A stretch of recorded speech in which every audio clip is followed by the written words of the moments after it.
नमस्कार, मी विजय साळवी. एबीपी माझाचा विशेष कार्यक्रम झिरोवर मध्ये आपल्या सर्वांचं स्वागत.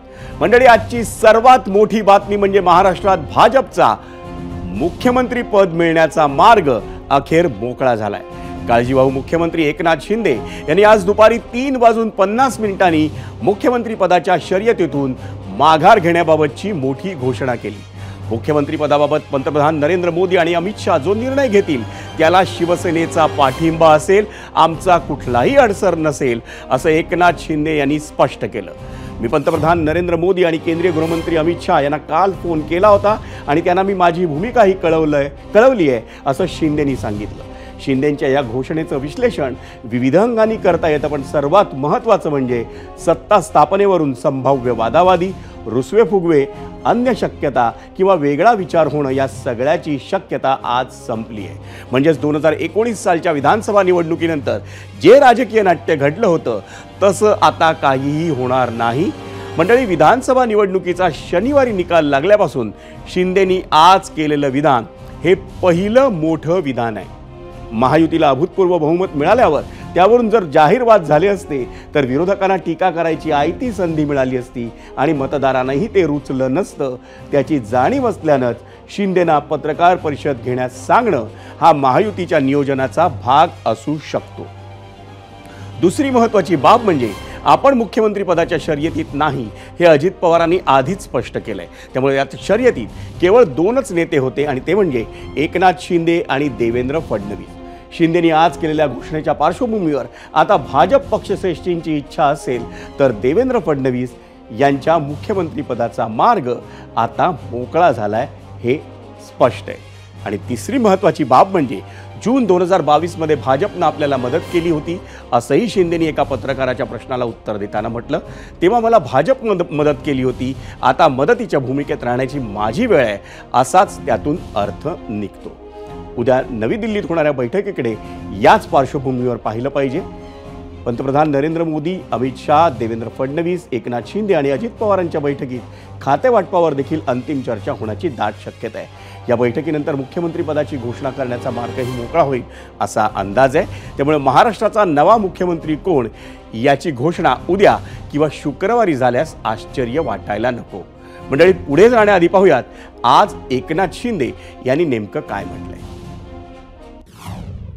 कुठलीही कोंडी आणि कुठलेही काही राहू नये म्हणून मी आज तुम्हाला बोलवलंय आणि भारतीय जनता पक्ष वरिष्ठ नेतृत्व जो निर्णय घेतील मुख्यमंत्री बनवण्यासाठी, भारतीय जनता पक्षाचा महायुतीचा जो निर्णय मुख्यमंत्री बनवण्याचा घेतील त्याला पूर्णपणे शिवसेनेचं समर्थन आहे, शिवसेनेचा पूर्ण पाठिंबा आहे. आदरणीय प्रधानमंत्री मोदी साहेबांना मी फोन केला होता. मी त्यांना फोन करून सांगितलं की सरकार बनवताना तुम्हाला निर्णय घेताना कुठलं काही असं अडचणीचं आहे किंवा अडचण आहे माझ्यामुळे किंवा आणखी कुणामुळे हे कधी मनात आणू नका. निर्णय घेताना कुठलंही काही असं वाटू नका की माझी अडचण आहे का, एकनाथ शिंदे काय अडचण आहे का, बिलकुल नाही. त्यामुळे मी काल मोदी साहेबांनाही फोन केला, अमित शाह साहेबांनाही फोन केला. माझ्या भावना त्यांना मी सांगितल्या की सरकार बनवताना माझा कुठलाही अडसर मनामध्ये ठेवू नका. तुम्ही जो निर्णय घ्यायचा तो तुम्ही निर्णय घ्या आणि तो निर्णय मला मान्य असेल. मी आपल्याला एवढंच सांगेन की मी समाधानी आहे आणि या 2.5 वर्षाच्या कारकिर्दीमध्ये झालेल्या कामांवर. आणि मग आता तुम्ही काय सांगत होते, कुठे गेले, कुठे बसले, हे प्रश्न तुम्ही नंतर विचारा. तुम्ही कुठे बसले, कुठे थांबले, कुठे म्हणजे काय नाराज झाले. आम्ही असे नाराज होऊन रडणारे नाही रे, आम्ही लढणारे लोक आहोत. मंडळी, झिरो अवरमध्ये आपल्याला आणखी काही बातम्या बघायच्या आहेत, त्यांचं विश्लेषण पाहायचं आहे. पण पुढे जाण्याआधी पाहूयात झिरो अवरमधला आपला आजचा पहिला प्रश्न आणि त्यासाठी जाऊयात पोल सेंटरला.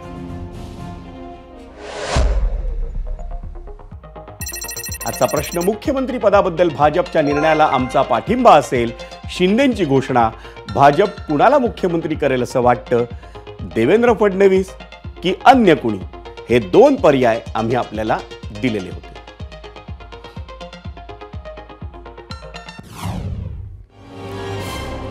काळजीवाहू मुख्यमंत्री एकनाथ शिंदे यांची पत्रकार परिषद आटोपतात भाजपचे प्रदेशाध्यक्ष चंद्रशेखर बावनकुळे यांनी नागपूरमध्ये पत्रकार परिषद घेतली आणि शिंदेंचे आभार मानले। महायुतीत कुठलाही वाद नाही, जनतेने विकास कामं करण्यासाठी आम्हाला निवडून दिलंय, ती आम्ही करू असं बावनकुळे म्हणाले। तर मुख्यमंत्री पदाचे प्रमुख दावेदार देवेंद्र फडणवीसांनीही त्यावर वक्तव्य केले। पण आज माननीय मुख्यमंत्री एकनाथ शिंदेजींनी महायुतीचे नेते म्हणून प्रेसच्या माध्यमातून आणि आपली भूमिका व्यक्त केली की माननीय पंतप्रधान नरेंद्र मोदीजी, आमचे गृहमंत्री अमित शहाजी आणि आमचे केंद्रीय नेतृत्व जो काही निर्णय मुख्यमंत्र्याबद्दल करतील त्या निर्णयाला पूर्ण समर्थन माननीय एकनाथ शिंदेचं राहील। एकनाथजींनी आज जे भूमिका घेतली आहे ही खऱ्या अर्थाने महाराष्ट्राच्या 14 कोटी जनतेकरता एक मोठी भूमिका आहे। निश्चितपणे आम्ही सगळे एकत्रितच आहोत। माननीय शिंदे साहेब असतील, मी असेल किंवा अजितदादा असतील, आमच्या महायुतीत कुठलेही मतभेद नाही। आम्ही निवडणुकीच्या पूर्वी देखील सांगितलं होतं की सगळे निर्णय सोबत बसून होतील। आमचे श्रेष्ठी आहेत, ते आमच्यासोबत बसून सगळे निर्णय घेतील, त्याप्रमाणेच सगळे निर्णय होणार आहेत। त्यामुळे मला असं वाटतं की कोणाच्या मनात जर काही किंतु परंतु असेल तर आज माननीय एकनाथराव शिंदे साहेबांनी तो देखील दूर केलेला आहे। तुम्ही पाहिलं चंद्रशेखर बावनकुळे आणि देवेंद्र फडणवीसांनी काय म्हटले। पण मंडळी, मी आता देवेंद्र फडणवीसांचा उल्लेख हा मुख्यमंत्री पदाचे प्रमुख दावेदार असा केला तर त्याचा उत्तर कदाचित तुम्हाला ठाऊक असेल, ते म्हणजे त्यांच्याच नेतृत्वाखाली भाजपनं विधानसभेची निवडणूक लढवली, त्यामुळे त्यांचाच नंबर लागू शकतो। शिवाय मुख्यमंत्री पदाचा दांडगा अनुभवही त्यांच्याकडे। पण त्याशिवाय आणखी कोणती जमेची बाजू असेल तर ती आहे सर्वमान्य चेहरा। विरोधकांना मान्य असो किंवा नसो, मित्रपक्षांना मात्र देवेंद्र फडणवीसांचा चेहरा हा मान्य असणार आणि आपण पाहूयात त्याचाच पुरावा देणारी ही वक्तव्य। बीजेपीला ज्या जागा मिळालेल्या आहेत आणि देवेंद्र फडणवीस हे मागे मुख्यमंत्री राहिलेले असताना डेप्युटी सीएम राहिलेले आहेत आता एकनाथ शिंदेच्या नेतृत्वाखाली, त्यामुळं त्यांना आता संधी द्यावी असं माझ्या पक्षाचं मत आहे। माझा पक्ष BJP सोबत अलायन्समध्ये आहे। मुख्यमंत्री एकनाथराव शिंदे साहेबांनी घेतलेल्या भूमिकेचं महायुती म्हणून सर्वांनी स्वागत केलेलं आहे। निश्चितच त्यांच्या या भूमिकेमुळे महायुती आणखी भक्कम झालेली आहे। आम्हाला विशेष आनंद आहे की आज मुख्यमंत्री जे असतील ते वरिष्ठ पातळीवर ठरवले जातील म्हणजे व्यक्ती म्हणून, पण महायुतीचा आमचा मुख्यमंत्री असणार आहे याचा एक विशेष आनंद कार्यकर्ते म्हणून आम्हाला सगळ्यांना निश्चितपणाने आहे। चर्चेवर विराम पडावा म्हणून पत्रकार परिषद झाली, चर्चा कुठेही नव्हती। पहिल्या दिवशीपासून माननीय एकनाथ शिंदेजी यांनी आपली भूमिका अतिशय प्रामाणिकपणे मोठ्या मनाने व्यक्तच केली होती की माननीय विश्वगौरव देशगौरव नरेंद्र मोदीजी व आमचे राजकीय चाणक्य सर्वे सर्वा राजकारणातल्या नियोजनाचे अमितभाई जे सांगतील ते आम्हाला मान्यच आहे। मंडळी, आगामी काळातल्या महाराष्ट्राच्या राजकारणासाठी आजचा दिवस हा अत्यंत महत्त्वाचा ठरला आणि त्याला कारण ठरली ही काळजीवाहू मुख्यमंत्री एकनाथ शिंदेंची पत्रकार परिषद। त्याच पत्रकार परिषदेतल्या सह अनेक राजकीय घडामोडींचं विश्लेषण करण्यासाठी आपण जाऊयात गेस्ट सेंटरला आणि तिथं आपल्या सोबत आहेत ज्येष्ठ पत्रकार आणि राजकीय विश्लेषक समर खडस। समर, आपलं स्वागत आहे ABP माझाच्या 0 ओव्हर या विशेष कार्यक्रमात। समर, आज जी एकनाथ शिंदेनी पत्रकार परिषद घेतली आणि त्यांनी आपली भावना व्यक्त केली, या पत्रकार परिषदेकडे तुम्ही कसं पाहता? कारण शनिवारी विधानसभा निवडणुकीचा निकाल लागला, त्यानंतर 4 दिवसांनी एकनाथ शिंदे पत्रकार परिषद घेत आहेत आणि सांगतायत की मोदी आणि शहांच्या कोणत्याही निर्णयात आमचा म्हणजे त्यांच्या शिवसेनेचा अडसर नसेल, अडचण नसेल। शिंदेंची ही पत्रकार परिषद सुनियोजित अशा राजकीय व्यूहरचनेचा भाग वाटते?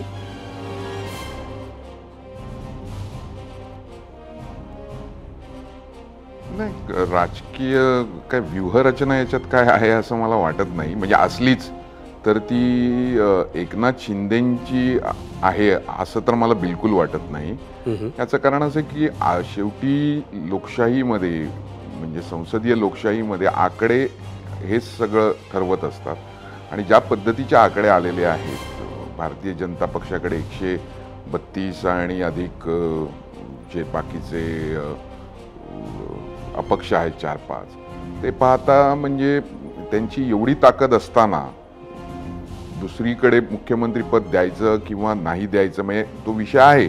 कारण ज्या प्रकारे शिवसेनेतनं बाहेर पडून पुन्हा सेना भाजपचं सरकार गेल्या 2.5 वर्षात बसवण्यामध्ये एकनाथ शिंदेंचा हात होता, ते पाहता त्यांना थेट नाराज करणं ही म्हणजे दीर्घकालीन राजकारणासाठी काही चांगली गोष्ट असेल असं नाही. त्याच्यामुळे मला असं वाटतं की हे जे काही 2-4 दिवस गेलेले आहेत ते त्या सगळ्या गडबडीतच गेले असावेत असं मला वाटतं. अन्यथा मला काही त्याच्यामध्ये म्हणजे देवेंद्र फडणवीस होणार की अजून कोणी होणार याचा निर्णय हा शेवटी भारतीय जनता पक्ष आणि त्यांचे पक्षश्रेष्ठी म्हणजे मुख्यतः पंतप्रधान नरेंद्र मोदी आणि गृहमंत्री अमित शहा हे दोघेच घेतील असंच त्याचा म्हणजे आकड्यांचा अर्थ हा पहिल्या दिवसापासून तोच होता. त्याच्या पलीकडे याच्यात मला असं वाटत नाही की काही व्यूहरचना असेल. म्हणजे एकनाथ शिंदेच्या हातामध्ये असं काही फार उरलेलं नाहीये ना, एकनाथ शिंदे ठरवतील. नाही, माझा प्रश्न विचारण्याचं कारण एवढंच होतं, 4 दिवस एकनाथ शिंदे शांत होते आणि अचानक सांगतायत की आमचा कुठलाही अडचण नसेल. 4 दिवस त्यांना काही हे सुचलं नाही का?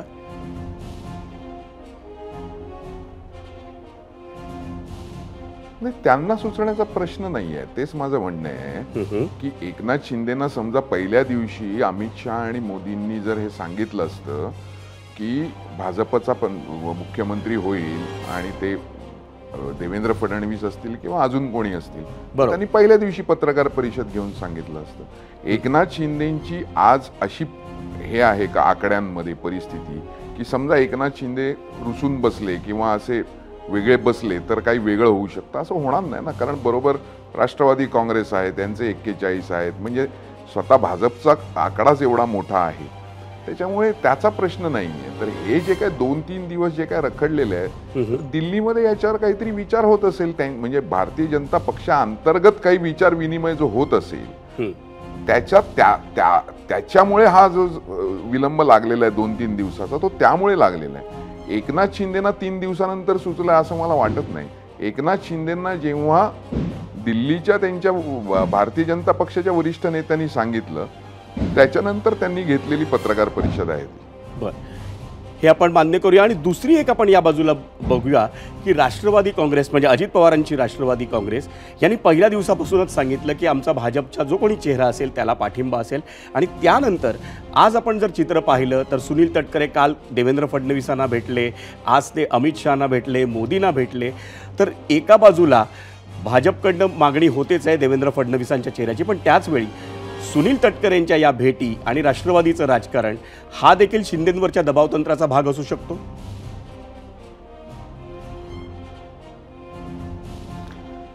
कसं आहे की राष्ट्रवादीला स्वाभाविकपणे भारतीय जनता पक्ष आणि त्यातही देवेंद्र फडणवीस मुख्यमंत्री व्हावेत असं वाटणं स्वाभाविक आहे.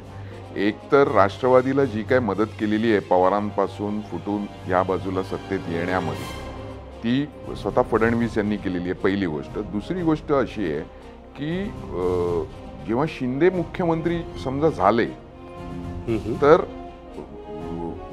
बट ऑब्वियस आहे की भारतीय जनता पक्ष हा यांच्याकडे उपमुख्यमंत्री पद येईल. आता 133-136 एवढा मोठा आकडा असलेला माणूस जेव्हा उपमुख्यमंत्री होतो तेव्हा तिसऱ्या पक्षाचं महत्त्व हे फारच नगण्य होऊन जातं. आणि जेव्हा भारतीय जनता पक्षाचा मुख्यमंत्री होईल तेव्हा अजित पवार यांचे 41 आमदार आहेत, म्हणजे 10 आमदार 10-12 आमदारांचा हा फरक आहे जो काय तो 15 आमदारांचा 16 आमदारांचा जो काय म्हणजे फार मोठा डिफरन्स नाहीये. त्यामुळे ती ताकद तशी समसमान राहते आणि सरकारमध्ये म्हणजे जो एक बॅलन्स लागतो किंवा निर्णय प्रक्रियेमध्ये जो से असतो तो से अजित पवारांचाही तितकाच मोठा होतो याच्यातनं. त्यामुळे त्यांना पॉलिटिकली भारतीय जनता पक्षाचा मुख्यमंत्री होणं हे राजकीय दृष्ट्या त्यांना जास्त परवडणार आहे. त्यामुळे ते बट ऑब्वियस आहे की ते शिंदेपेक्षा भारतीय जनता पक्षाचा व्हावा असंच म्हणणार. याच्यात काही राजकीय दृष्ट्या म्हणजे मला असं वाटत नाही की त्यांनी काही फार म्हणजे अचानक एकदम सरप्रायझिंग भूमिका आहे, आश्चर्यकारक भूमिका आहे असं मला वाटत नाही. त्यामुळे त्यांचं हे पहिल्यापासून धोरण होतं की बाबा भारतीय जनता पक्षाचाच व्हायला पाहिजे, म्हणजे 2 जे काय होतील उपमुख्यमंत्री किंवा हे 2 पक्ष जे सामील होतील सत्तेमध्ये त्यांची ताकद जी आहे ती समसमान राहील आणि त्यातनं त्यांना त्यांचं पुढचं राजकारण करणं अधिक सोपं जाईल. शिंदेनी आजची जी पत्रकार परिषद घेऊन नेमकं काय साधलं असं तुम्हाला वाटतं? याचं कारण गेल्या 2.5 वर्षात त्यांनी स्वतःची एक वेगळी प्रतिमा महाराष्ट्रासमोर उभी केली आहे. आजही त्यांनी असं म्हटलं, मी सर्वसामान्यांचा प्रतिनिधी आहे, मी सोन्याचा चमचा घेऊन जन्माला आलो नाही, हे ते सातत्यानं सांगतात. पण आज त्यांनी ठसवून दिलं, लाडकी बहीण, लाडका भाऊ या सगळ्या ज्या योजना आहेत त्याचं श्रेय त्यांनी स्वतःकडे घेतलेलं आहे आणि पुन्हा एक स्वतःची वेगळी प्रतिमा निर्माण करण्याचा आज त्यांनी प्रयत्न केला.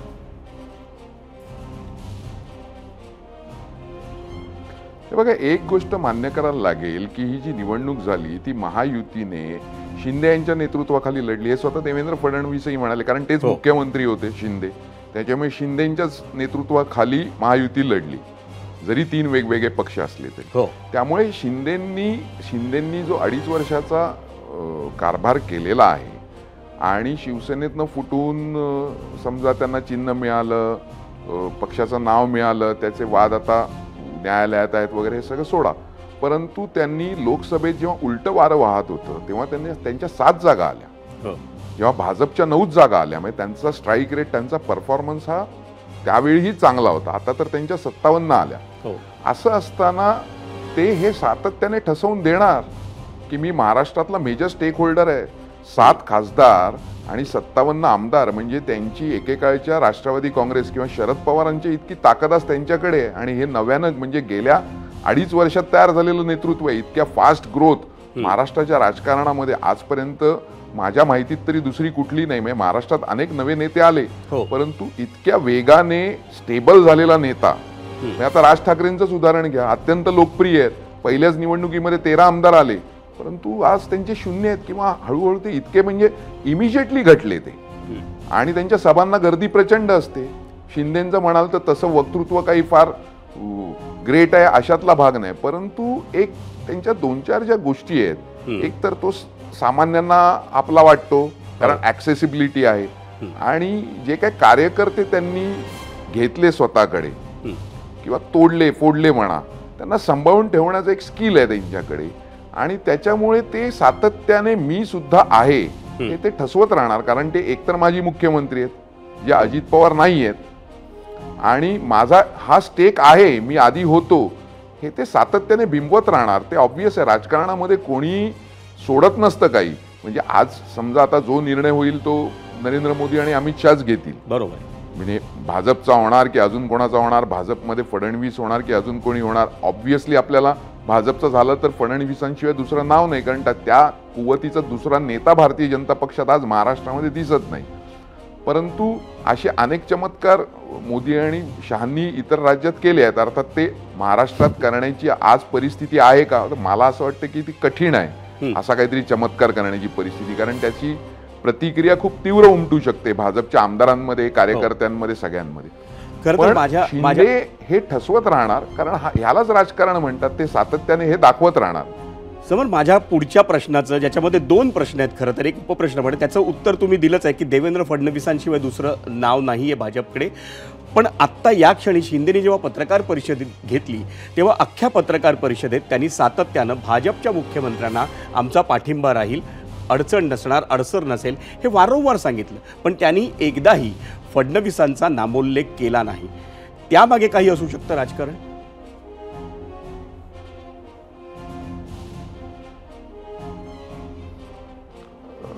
त्यांनी भाजपच्या मुख्यमंत्र्यांना माझा पाठिंबा राहील असं म्हणलंय का हे मी ऐकलं नाहीये. माझ्या मते त्यांनी असं म्हणलं की नरेंद्र मोदी भाजपचे नेते जो निर्णय घेतील त्याला आमचा पाठिंबा राहील असं माझ्या मते ते म्हणाले.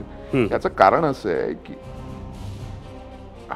त्याचं कारण असं आहे की त्यांना मुख्यमंत्री कोणी बनवलं होतं? भाजपच्याच नेत्यांनी बनवलं होतं. आज सुद्धा समजा जर त्यांना बनवलं हायपोथेटिकली तर कोण बनवणार आहे? का त्यांचे आमदार बनवणार आहेत का? त्यांना जर मुख्यमंत्री उद्या बनायचं असेल तर ऑब्व्हियसली भारतीय जनता पक्षाच्या आमदारांच्या जीवावरच ते बनणार. भारतीय जनता पक्षाचे आमदार कोणाचा ऐकणार? त्यांच्या पक्षश्रेष्ठींचा ऐकणार.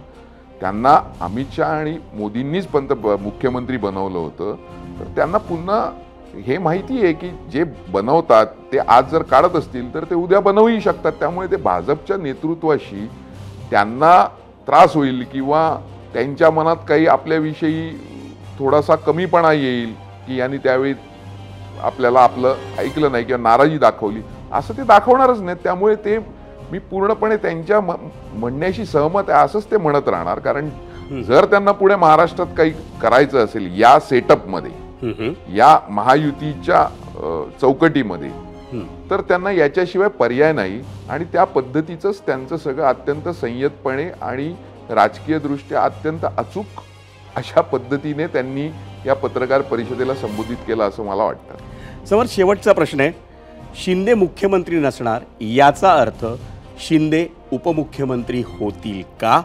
2022 साली अशीच वेळ देवेंद्र फडणवीसांवर आली होती आणि त्यावेळी भाजपनं आणि भाजपच्या पक्षश्रेष्ठींनी त्यांना राजी केलं. आत्ता शिंदे हे स्वतःच एक पक्ष आहेत, म्हणजे शिवसेनेत शिंदेने एवढा मोठा नेता कोणीच नाही आहे, किंबहुना ती अख्खी पार्टी शिंदेंवर अवलंबून आहे. अशा वेळी शिंदे काय निर्णय घेऊ शकतात?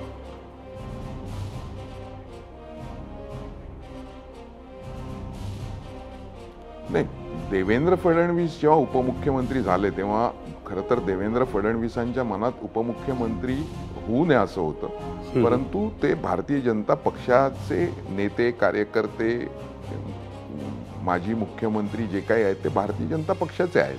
त्याच्यामुळे भारतीय जनता पक्षाच्या पक्षश्रेष्ठींनी घेतलेला निर्णय किंवा दिलेला आदेश मानणं हे त्यांचं काम आहे.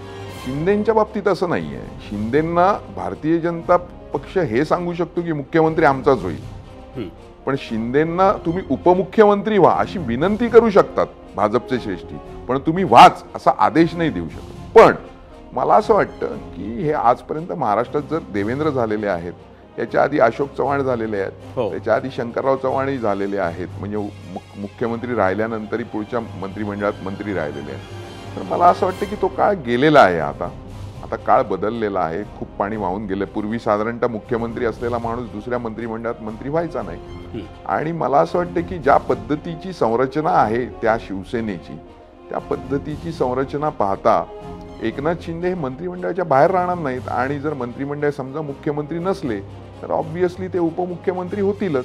कारण त्याच्याशिवाय ते कसं कंट्रोल करतील त्यांच्या लोकांना, त्यांच्या आमदारांना, आणि त्यांचे जे काय मंत्री होतील 8, 10, 12 जे काय मंत्रीपद त्यांना मिळतील, त्यांना जर बाहेर जर ते राहिले तर त्यांच्यावरचा कंट्रोल हा कसा कमी असतो.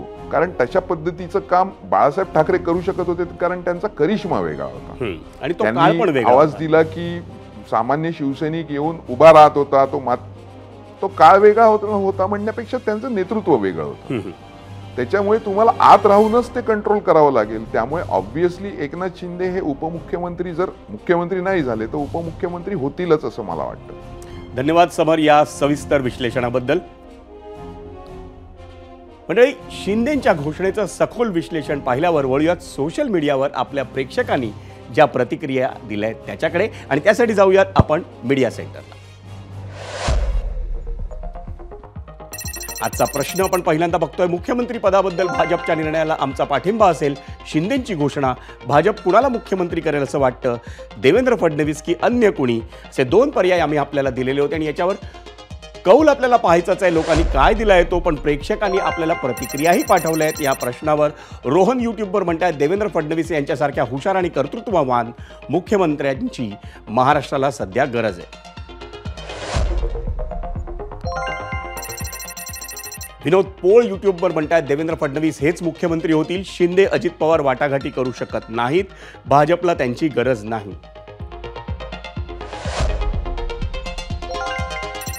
फेसबुकवर तेजस सुरवसे म्हणतायत, भाजपनं देवेंद्र फडणवीस यांनाच मुख्यमंत्री करावं. एक अभ्यासू नेतृत्व, बोलण्याचं कसब आणि सर्व जातींना सोबत नेणारा चेहरा म्हणून देवेंद्र फडणवीस यांना पुन्हा मुख्यमंत्री करावं. तसंच पश्चिम महाराष्ट्रातून सलग 4 वेळा निवडून आलेल्या महिला आमदार माधुरी मिसाळ यांना कॅबिनेट मंत्री करावं.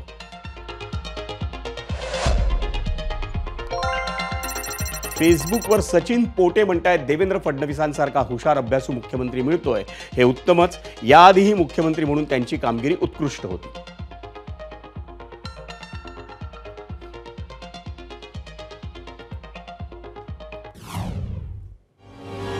आणि मंडळी, 0 ओव्हरमध्ये आपण पहिल्या सत्राच्या शेवटाकडे वळतोय, पण त्या शेवटाकडे वळण्याआधी आता वेळ झाली आहे 0 ओव्हरमध्ये पोलचा कौल पाहण्याची. आपण आलोय पोल सेंटरला.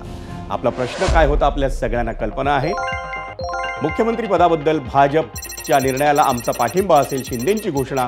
भाजप कुणाला मुख्यमंत्री करेल असं वाटतं? या प्रश्नावर एकूण मतं यूट्यूबला 1,00,000 आधी.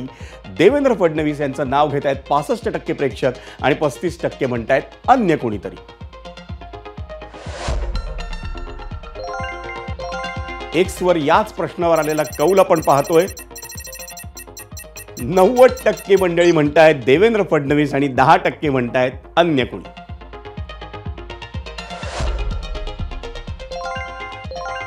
इंस्टाग्रामवरचा कौल आपण पाहतोय. देवेंद्र फडणवीसांच्याच नावाला अधिक पसंती मिळते. 68% म्हणतायत देवेंद्र फडणवीस आणि 32% म्हणतायत अन्य कोणी. फेसबुकवर आलेला कौल आपण पाहतोय. चक्क 50-50% झाले. देवेंद्र फडणवीस म्हणतायत 50% प्रेक्षक आणि 50% म्हणतायत अन्य कोणी.